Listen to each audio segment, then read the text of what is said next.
Yannick Noah a enflammé la ligne 8 du métro parisien ce vendredi 26 juillet 2024, après la cérémonie d'ouverture des Jeux Olympiques de Paris 2024.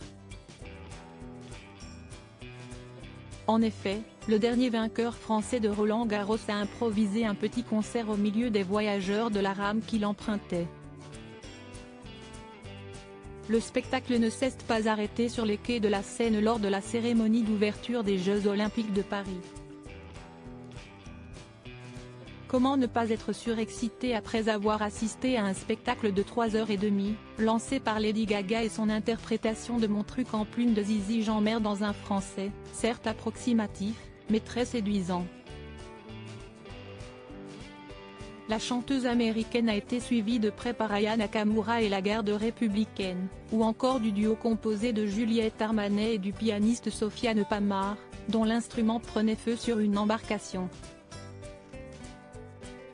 Il semble que Yannick Noah ne voulait pas se contenter de cette cérémonie pour fêter l'ouverture officielle des Jeux de Paris 2024. À la suite de l'événement, le tennisman a été aperçu dans la rame de la ligne 8 du métro parisien, entouré de voyageurs qui quittaient les quais de Seine, comme lui.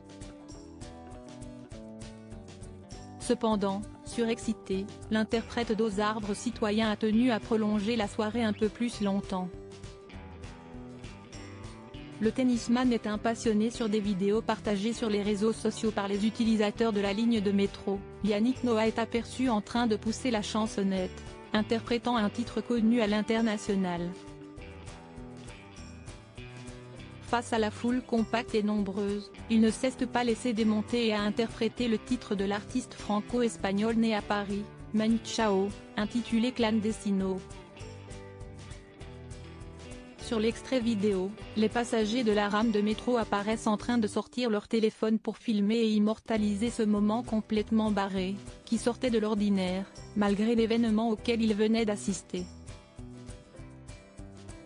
Visiblement très heureux du lancement de la compétition internationale, le sportif a laissé parler ses émotions.